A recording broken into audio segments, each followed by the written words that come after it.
시청자 여러분 안녕하십니까? 출발 성공 투자 박민영입니다. 안녕하세요. 김수정입니다.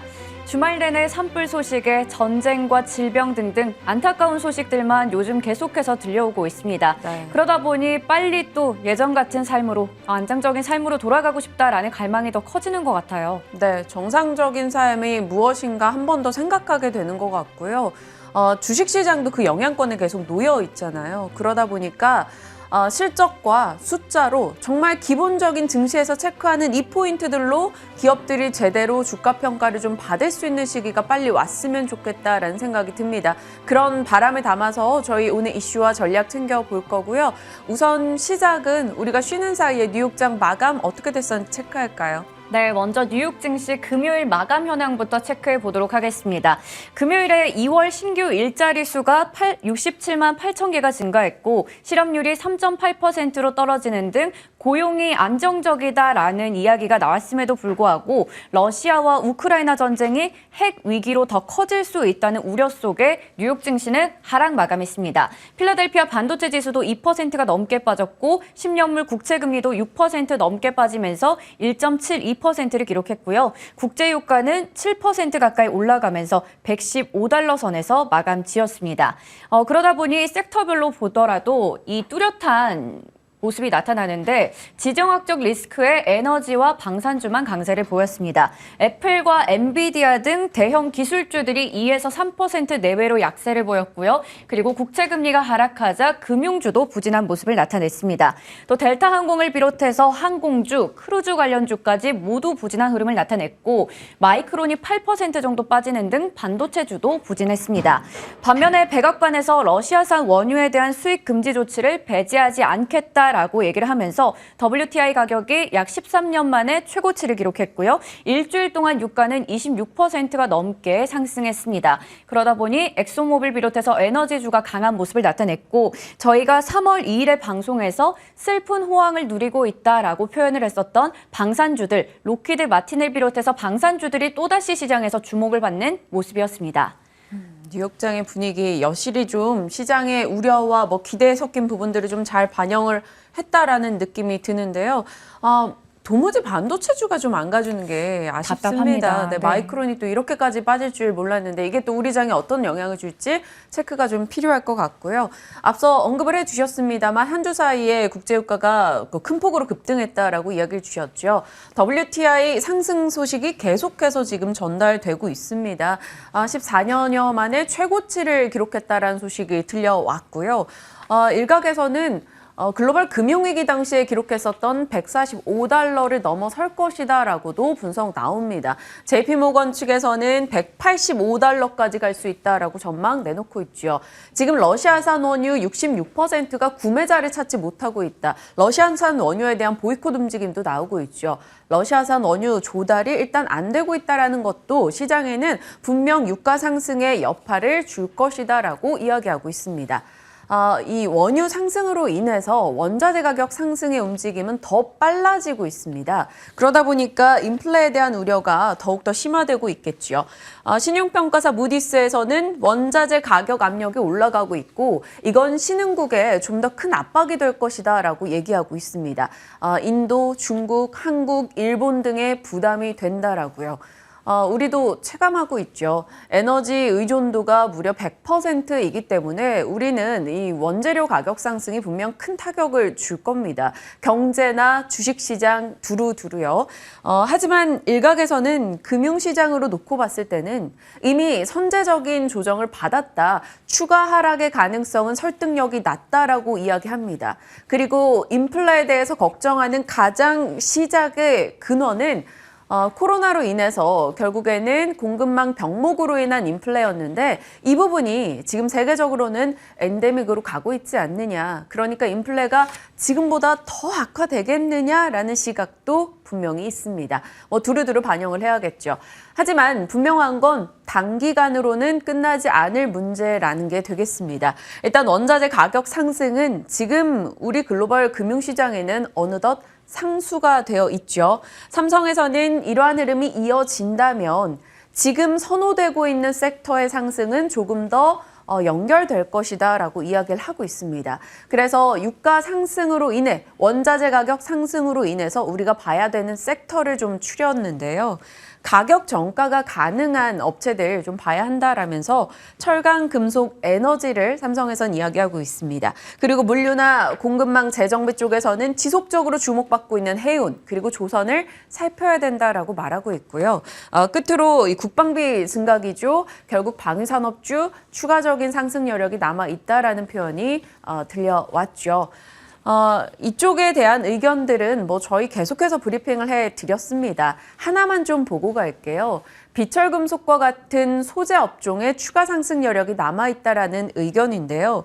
보시다시피 글로벌 원자재 지수와 국내 소재 업종의 상대 성과를 조금 비교해보면 거의 동행하는 흐름이 확인이 되고 있습니다. 그런데 원자재 지수는 올라가는데 최근에 이 소재 쪽은 올랐음에도 불구하고 갭이 분명히 있다라는 거죠.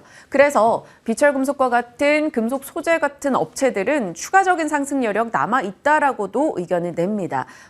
관련해서 최근에 좀 시세가 나오고 있으니까요. 투자자 분들이시라면 조금은 더 참고해 보실 전략이 될 것 같아요. 지금 지난주에 5거래일 만에 코스피, 코스닥이 모두 하락 전환한 채 금요일장 거래를 마쳤는데 그날 떨어진 종목 개수가 한 1,400개 정도 됐었습니다. 올라갈 때는 더 오르고 떨어질 때는 그래도 버티는 섹터가 앞서 삼성증권이 분류했던 그들 종목군이었어요. 혼란에 버티는 섹터들. 그날도 고려아연, PJ메탈, 포스코강판, 세아베스틸, 철강, 금속 관련해서 종목들의 강세 움직임 확인이 됐고요. 물류 쪽에서는 HMM이 놀라운 상승이었습니다. 14% 급등하는 흐름 확인됐죠. 그리고 조선주 계속해서 시세가 나고 있습니다. 방위산업주도 꾸준하게 상승폭을 키워나가고 있는 최근이 되겠고요. 여기에 대해서도 HMM 의견이 하나 있어서 증권가 의견을 하나 더 좀 추려봤습니다. 신영증권에서 해운주가 극렬하게 오르는 이유라고 제목을 달았더라고요. 그러면서 HMM의 목표 주가를 42,000원으로 올려잡는 흐름도 확인이 됐습니다. 3월은 겨울에 줄였던 계약을 재개하는 시점이라 운임과 물동이 같이 올라가는 시기다라고 얘기했고요. 전쟁으로 인해서 길목이 하나 탁 막혔을 때 운송시장은 결국에는 할증 요소가 되기 때문에 충분히 긍정적으로 봐야 한다라고 이야기하고 있습니다. 우리 투자뉴스 7에서 HMM에 대한 전략을 많이 세웠었죠. 그리고 진만쌤이 목표 주가 35,000원을 얘기를 했었는데 일단 지난 금요일 35,000원을 넘어섰습니다. 그래서 좀 급하게 AS 차원에서 연락을 드렸습니다. 우크라이나 이슈 지속될 거고 추가 상승 여력은 남아 있습니다라고 답변을 받았고요. 목표가는 39,000원으로 좀 조정을 해주셨으니까요. 참고해 보시길 바랍니다. 네, 이번에는 코로나19 관련된 이야기를 또 이어가 보도록 하겠습니다. 지난 3월 3일에 약 26만 명대를 기록한 이후로 국내 코로나19 신규 확진자 수는 나흘 연속으로 20만 명대를 넘어서고 있는 상황입니다. 위중증 환자 수도 이틀 연속으로 800명대 후반을 기록하고 있고 사망자 발생 추이도 계속해서 높아지고 있는 상황인데요. 그러다 보니까 아직까지도 오미크론의 정점은 지나지 않았다라는 시각이 나오고 있습니다.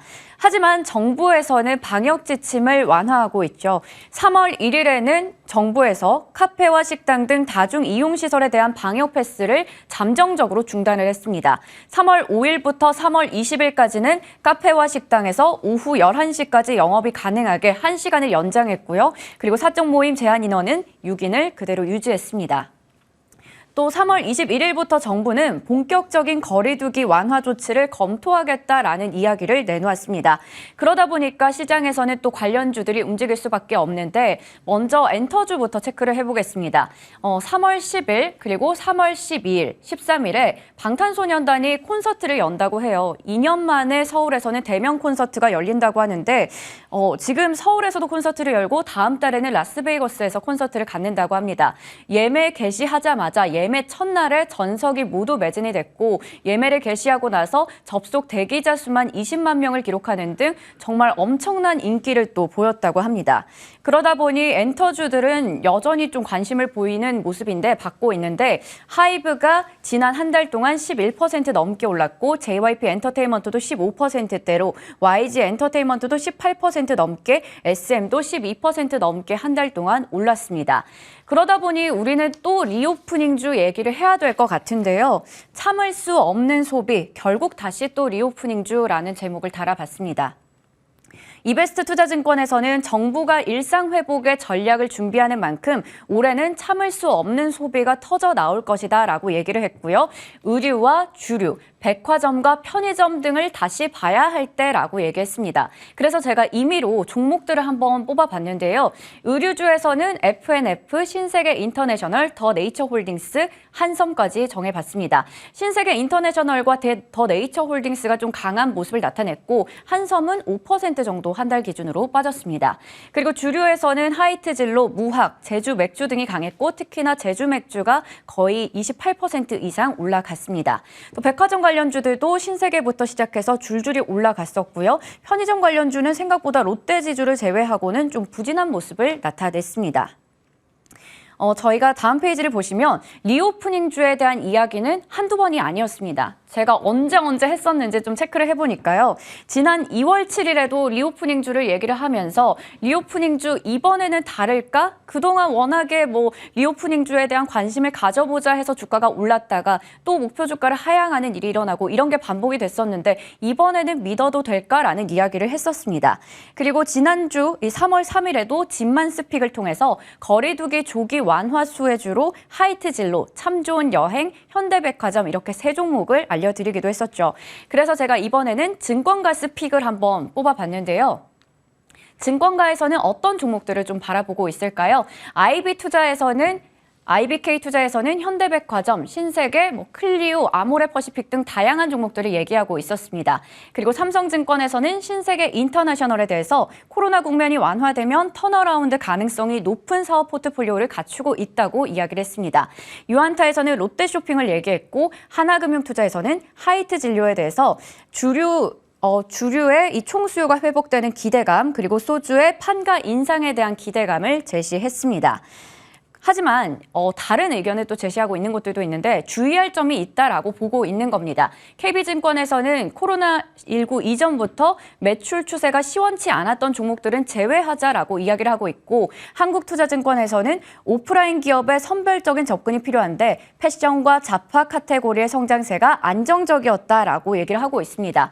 그러니까 지금 리오프닝주를 정말 몇 번이나 저희가 하고 있는지 모르겠는데요. 관심을 가져야 되는 섹터라는 건 분명하겠죠. 네. 그렇다 보니 오늘 또 전문가분과 함께 리오프닝주 어떻게 접근하면 좋을지 전략을 세워볼 필요가 있을 것 같습니다. 저는 이렇게 리오프닝주 얘기를 늘 할 때마다 한결같이 마음이 갔던 게 엔터 쪽이었거든요. 네. 결국에는 이게 성장주로도 엮일 수 있기 때문에 같이 좀 엔터는 끌고 가봐야 되지 않을까라는 느낌이 있었어요. 근데 수정 앵커는 리오프닝주에서 어떤 쪽 섹터가 제일 마음에 오는지. 저는 사실 제가 패션 쪽을 좋아하기도 하고 그쵸. 제가 정말 보복 소비를 하고 있는 것 같아서 그쪽으로 좀 관심이 가더라고요. 현대백화점 다녀오셨다고. 네, 더현대를 갔다 왔습니다. 주말에 저희도 아이템 회의한다고 계속 연락을 네. 취했는데 수정 앵커가 또 더현대에서 보복 소비를 했다라는 소식도 접했었는데 네. 아마 이쪽 흐름들 분명히 우리 뗄래야 뗄 수 없을 것 같아요. 지켜보시면서 어느 쪽으로 추려야 될지에 대해서 한번 고민해 보시길 바랍니다. 자, 다음 세 번째 이슈 가겠습니다. 이번 주 또 주요 이슈가 되겠죠. 대선이요. 20대 대통령 선거가 바로 코앞에 와 있는 상황입니다. 또 사전투표를 끝내신 분들도 많으실 것 같고요.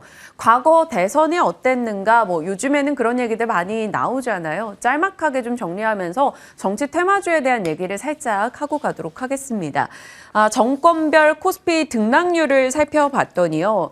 삼저호황 후반부에 자리 잡았었던 일단 노태우 대통령 때는 32% 정도 코스피가 올랐더라고요. 삼저호황 끝나는 시기에 김영삼 대통령 때는 코스피가 40% 정도 떨어진 채 그 임기를 보냈다라고 합니다. 그리고 글로벌 자유무역 체제가 확립되어 가던 때 이 노무현 대통령 때 주가 상승률이 상당히 높기도 했었고요.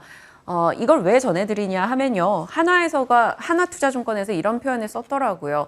과거 대선을 돌이켜봤을 때 뭐 진보냐 보수냐 이런 정치적 색깔이 영향을 주지 않았었다. 그때 당시에 글로벌 교역 여건의 여파를 받았던 것이기 때문에 한마디로 대선에 그렇게 크게 의미 부여하지 말아라라는 거였습니다. 보통 정치 테마주 대선 이야기할 때는 땡땡땡 관련주 이런 식으로 많이 소개를 해드렸었던 것 같은데요. 늘 그때는 투자 주의 관점이었고요. 오늘은 그조차도 정리하지 않았습니다. 맥락은 이거거든요. 투자를 피하자. 투자했다면 지금이라도 그만두자라는 걸 전달해 드리고 싶습니다. 정치 테마주는 사실 덜 못난 주식을 찾는 거랑 진배 없다라고 봅니다. 물론 정책 테마주는 조금 달라질 수도 있겠지만요. 정치 테마주 같은 경우는 본업들이 조금 약하기 마련이죠. 그러다 보니까 상장 폐지가 되거나 임기 기간 중에 원래 가격만큼도 못 가는 경우도 수두룩합니다. 상장 폐지된 거 하면 폴캠 떠올리시는 분들도 계실 것 같고요. 박근혜 전 대통령 테마주로 엮였었던 보령 메디앙스는 사명 메디앙스로 변경하고 나서 지금 거의 2년여 동안 거래가 정지되어 있는 상황이기도 합니다. 하지만 그럼에도 불구하고 많은 이들이 왜 정치 테마주에 그렇게 한 번씩 관심을 두게 될 수밖에 없을까요? 기억하는 일부 종목들이 있기 때문입니다. 이화공영 생각나십니까? 이명박 대통령 때 4대강 관련한 공약 테마주로 엮였던 종목인데요. 그때 당시에 정말 뜨거웠죠. 4개월 동안 주가 상승률이 2,564% 올랐습니다. 하지만 대선이 끝나고 나서 급격하게 주가 떨어지기 시작했고요. 임기가 끝날 때쯤엔 다시 그 상승분을 모두 되돌려놓는 흐름이 나왔죠. 그런데 우리 개인 투자자들은 이렇게 생각을 합니다. 짧은 시간 동안 4개월 안에 2,500% 내가 먹고 나오면 되는 거 아니야? 라고도 생각할 수 있죠. 하지만 내가 이 시점에 들어가서 이렇게 밀리는 순간을 겪게 될지는 어느 누구도 알 수 없는 것이기 때문에 주의를 좀 더 하자라는 차원에서 이야기를 드리는 겁니다. 올해는 좀 어떨까요? 그나마 다른 해 대비해서 올해는 정치 테마주의 변동이 조금 덜한 편이라고 합니다. 보통 정치 테마주가 선거가 임박하면 급락을 거듭하는데 그 과거 흐름보다는 올해 변동폭이 그나마 덜하다라고 하죠. 이유는 바로 공매도 재개 관련한 이슈입니다. 작년 5월이었죠. 공매도가 부분 재개가 됐습니다. 코스닥 150 종목, 코스피 200 종목에 한해서만요. 그러니까 지금 정치 테마주들은 그 부분에 못 들어가는 종목들이 다수이기 때문에 공매도 압박을 받고 있지 않다. 그래서 과거 대비해서 낙폭이 조금 제한되고 있다라고 하죠. 하지만 더 주의해야 된다는 목소리도 있습니다. 보시면 자본시장 연구원의 의견이에요. 올해 같은 경우는 지금 배출이 막힌 압력밥솥과 같다. 결국엔 증시가 조정장으로 크게 이어지게 된다면 이들의 주가 낙폭은 정말 차원이 다르게 나타날 수 있다라고 얘기를 합니다. 그러니까 소위 말해서 누구누구 관련주 들고 계신 분들이라면 지금이라도 조금은 더 투자를 바꿔보시는 게 어떨까라고 전달을 해드리고 싶어요. 언제나 대선 정치 테마주 얘기할 때마다 이 뻔한 얘기를 꺼내 놓을 수밖에 없습니다. 정치 테마주 하지 마시고 그래도 정책으로 방향 정도를 체크하자라고 갈 수 있겠는데요. 지금 여야 유력 후보 기존에 내고 있는 여러 공약들을 살펴보면 부동산이나 혹은 개인 투자자 보호나 공매도에 대한 의견들 이런 건 조금 비슷하게 나옵니다. 차이점을 보이는 부분만 정리를 해봤어요. 에너지와 성장산업 그리고 세제 혜택 부분에 대해서요. 일단 에너지 쪽에서 재생에너지로 가느냐 원자력 에너지로 가느냐에서 조금 극명하게 갈리고는 있는데요. 요거 잘 파악해서 투자 정책에 조금 참고를 해보시는 건 좋을 것 같고요. 그리고 어떤 산업에 조금 더 치중하느냐도 참고해 보시길 바랍니다. 주요 후보자들의 공약을 체크하는 건 반드시 필요한 일이에요. 지금 19대 대통령 선거 때 대선 후보자 모두가 내가 바로 4차 산업혁명을 이끌어갈 주역입니다. 라고 본인들을 어필했었거든요. 실질적으로 최근에 4년 정도는 4차 산업혁명 종목들이 엄청난 시세를 낸 건 분명합니다. 그래서 이번에는 후보자들이 어떤 것을 바라보고 있는지 이런 것 정도는 체크가 필요하겠으나 지금 시점에서 정치 테마주 투자 그거는 분명히 무리수라고 전달이 드릴 수 있겠습니다. 네, 오늘 저희가 원자재 가격의 급등, 그리고 리오프닝, 또 대선까지 이번 한 주 동안 정말 중요한 영향을 끼칠 만한 이슈들을 다 다뤄봤습니다. 그러네요. 네. 오늘도 아침부터 바쁘게 달려가야 될 것 같은데요. 저희 계속해서 좋은 주제로 이야기 준비하고 있으니까요. 지금부터 저희와 함께 하시죠.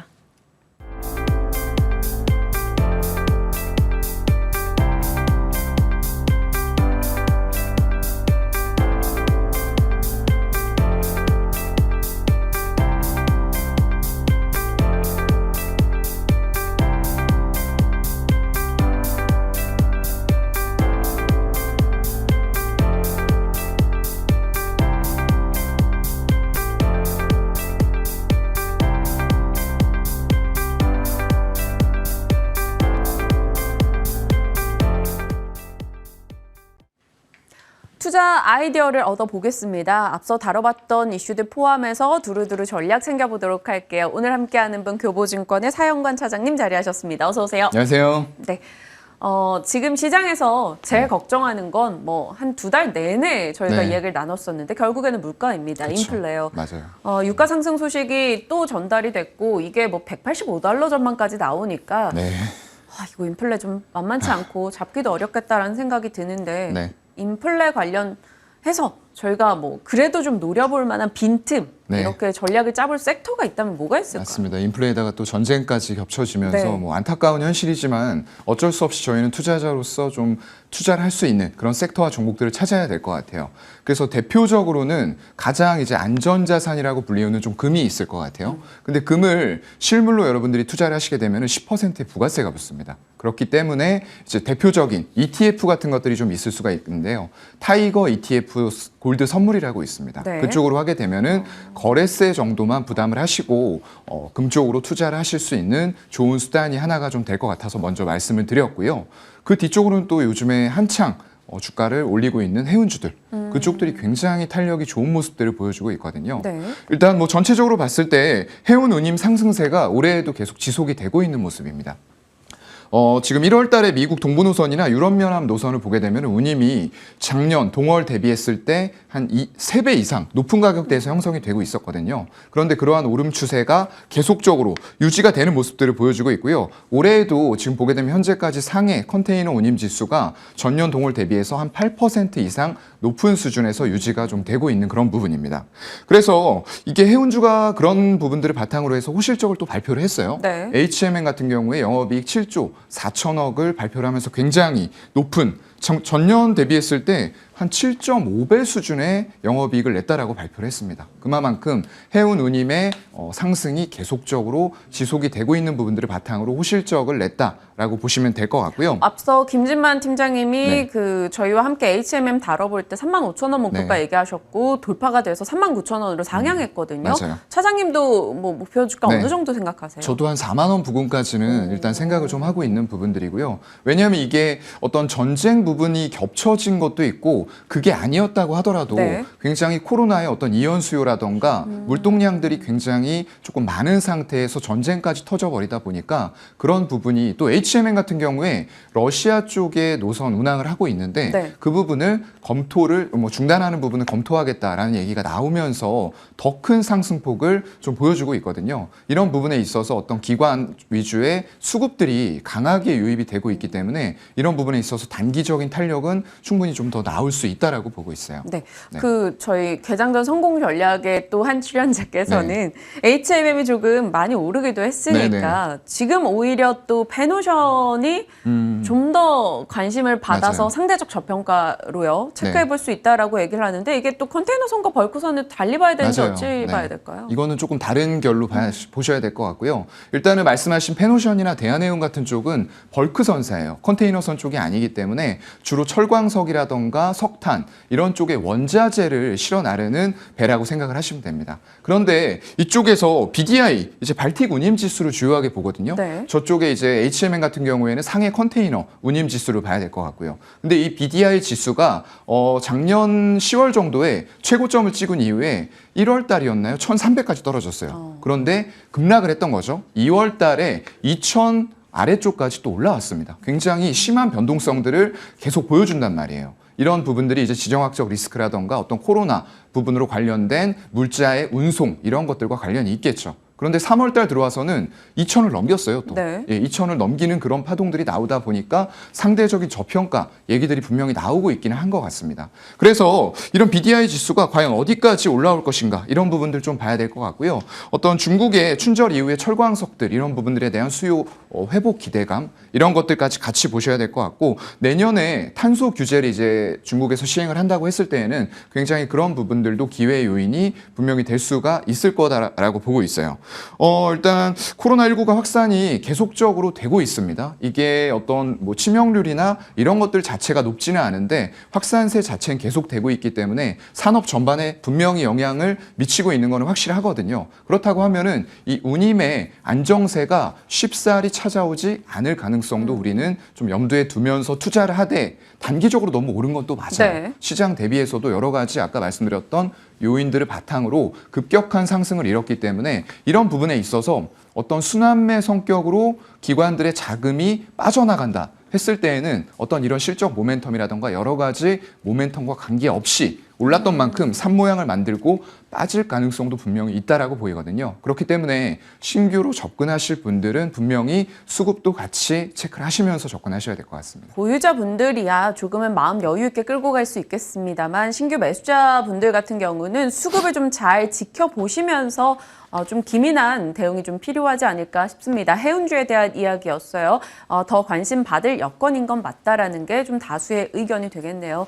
자, 다음 섹터 전력 가겠습니다. 엔터주 얘기해보려고 해요. 리오프닝 전체로 하자고 하니 좀 시간이 좀 부족한 느낌이라서 좀 추려서 엔터주입니다. 방탄소년단 콘서트 앞두고 있는 맞아요. 상황이거든요. 그리고 다른 뭐 트와이스 등도 월드 투어 뭐 여기저기서 하고 있고요. 네. 엔터주 괜찮나요? 그리고 뭘 제일 좋아하시는지? 네, 엔터주는 저는 괜찮을 거라고 보고 있고요. 이게 코로나 때에도 사실 타격을 크게 안 받았어요. 맞아요. 많이들 걱정을 하셨는데 실적이 괜찮게 나왔다는 말이죠. 그건 뭐 때문에 그랬을까요? 오프라인 콘서트가 열리지 못했음에도 불구하고 온라인 콘서트가 그 자리 충분히 대체를 해줬단 말이에요. 사실상 비용 대비해서 수익성만 뽑아보자고 하면은 오프라인보다 온라인 콘서트의 수익성이 훨씬 좋습니다. 그래서 최근의 트렌드가 이거예요. 여기저기서 지금 뭐 트와이스라던가 BTS 이런 쪽들에서 오프라인 콘서트를 할 텐데 그거를 오프라인으로만 하지 않는다는 거죠. 온라인도 같이 라이브로 실황 중계를 하면서 굉장히 높은 수익성과 믹스의 레버리지 효과까지 노리고 있다는 거예요. 그래서 엔터주 쪽은 저는 굉장히 전망을 괜찮게 보고 있고요. 이 아까 말씀하셨던 것처럼 리오프닝 관련주들은 상대적으로 일시적인 기저효과가 나올 수 있어요. 그건 정말 일시적이라고 저는 보거든요. 이게 그 시간이 지나고 나면은 다시 힘들어질 만한 업종들도 꽤 많다라고 보입니다. 하지만 이런 엔터주 쪽들은 팬덤이 확실하게 확보가 되어 있죠. 그렇기 때문에 이런 쪽들 각각의 아티스트의 어떤 지적 재산권이라고 합니다. IP 쪽에 대해서 비용을 사용하는 것을 아깝게 생각하지 않는단 말이죠. 꾸준하게 구독자 형태로 플랫폼을 만들어 놓고 그 안에서 꾸준한 소비가 일어날 수 있고 결국에는 이런 주가들이 많이 올랐던 것은 메타버스라던가 NFT 같은 플랫폼화 시키면서 이런 쪽에 대한 기대감들이 이제 고PER이 반영이 됐던 거거든요. 근데 그런 고PER이 결국에는 미국의 어떤 인플레이션 상황에 의한 금리 인상 이런 부분들 때문에 시장이 꺾일 때 같이 꺾였는데 과연 이게 계속적으로 같이 꺾이는 게 맞냐라는 부분들에 대해서 생각을 해볼 필요가 있다라고 보이고요. 그런 관점에서 앞으로 추구해 나갈 방향은 단순히 엔터사가 아니에요. 항상 말씀드리는 것처럼 플랫폼의 형태로 엔터사들이 진화를 하고 있기 때문에 이런 면에서는 향후에 더 고PER을 받을 수 있고 실적이 크게 숫자가 잡힐 수 있는 기틀을 계속적으로 마련해 나가고 있는 섹터가 바로 엔터 쪽이라고 말씀을 드리겠습니다. 코로나 시기를 겪으면서 가장 많이 변화가 보였던 게 또 엔터 산업이 아닐까라는 생각도 드는데요. 뭐 위버스나 디어유 이런 거 생각한다면 정말 이제는 플랫폼으로서의 가치를 줘야 되는 건 분명한 겁니다. 그렇다면 엔터주 너무 많잖아요. 네, 맞아요. 어떤 게 제일 좋으세요? 저는 지금 자리에서는 그래도 YG 엔터를 조금 더 좋게 보고 싶어요. 블랙핑크. 계속적으로 일단은 콘서트들이 연달아서 좀 일어나고 있는 부분들도 있고요. 이제 플랫폼화를 잘 시켜나가고 있는 몇몇 개의 업체들이 있는데 상대적인 기술적인 부분에서 조금 절하를 받았다라고 생각이 되거든요. 그런 부분들에 있어서 YG엔터를 좀 탑픽으로 꼽도록 하겠습니다. 네, YG엔터 조금은 더 관심을 두신다라고 의견을 주셨으니까요. 확인하시길 바라겠고요. 이어서 차장님의 픽 보겠습니다. 오늘 어떤 쪽 얘기해 주시나요? 저는 오늘 심팩이라는 종목을 좀 들고 왔어요. 이제 마찬가지로 어떤 전쟁과 인플레의 수혜라고 볼 수 있는 비철금속 단에 좀 속하는 그런 업체라고 볼 수 있고요. 앞서 이게- 저희 뭐 네. 비철금속해서 가격 전가 가능해서 더 봐야 된다 이런 증권가 의견을 소개하기도 했거든요. 네네, 맞아요. 그런 의견들이 나올 수밖에 없는 부분이 실적이 정말 어마어마하게 작년에 나왔거든요. 근데 그런 부분들이 올해에도 좀 지속이 될 수 있다라는 부분들이 가능성이 있는 거죠. 이 업체는 이제 주요 제품이 합금철이에요. 페로엘로이라고 하는데 이게 어떤 철강의 재련 과정이라던가 이런 부분에서 불순물을 제거해주는 역할을 하는 게 이제 바로 합금철이라고 합니다. 이게 원료 가격이 정가가 되고 전력 단가 그리고 특화된 생산 기술이 있기 때문에 이 업체가 다른 기업들 대비해서 경쟁 우위를 점할 수 있는 그런 기술력을 확보를 하고 있는 거고요. 거기다 더불어서 최근에 보면 철강 산업도 옛날에 단순히 굴뚝 산업이라고 좀 생각들을 많이 하셨잖아요. 네. 그런 산업들이 더 이상 아닙니다. 굉장히 고도화가 되어가는 그런 모습들을 보여주고 있기 때문에 이게 고도화 단계로 진입하면은 부원료의 합금철이 굉장히 고부가 가치 제품으로 변모를 할 수밖에 없는 그런 단계로 좀 나아가고 있다라고 생각하시면 될 것 같고요.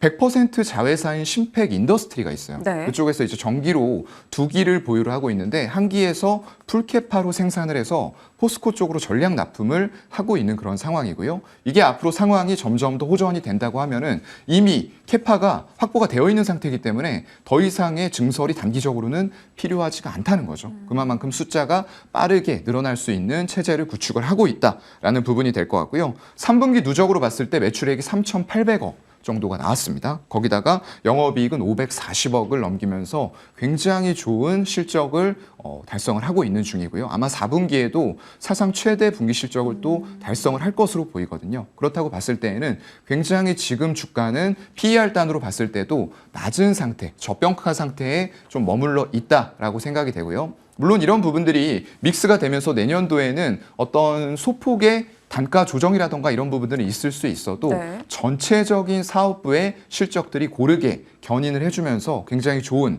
호실적을 내줄 걸로 보이고요. 그렇게 된다고 봤을 때에는 결국 이게 환경 규제 부분으로 또 이어질 수밖에 없습니다.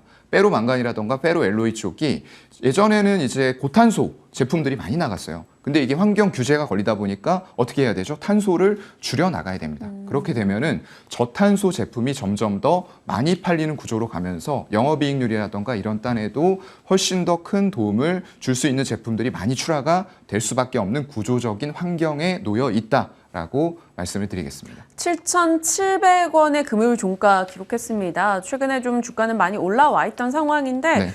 목표 라인 어떻게 잡을까요? 일단 지나가는 가격으로 좀 말씀을 드릴 것 같아요. 일단 9,500원 정도를 지나가는 가격으로 보고 분기별 실적 체크하면서 한 번 더 목표가 상향을 하도록 하겠습니다. 도달할 가격이 아니라 지나가는 가격으로 9,500원 설정을 해주셨습니다. 심팩에 대해서 포인트 잡아주셨으니까 저희 잘 지켜보면서 AS에 나가겠습니다. 오늘 교보증권의 사영관 차장님과 전략 챙겨봤습니다. 고맙습니다. 고맙습니다.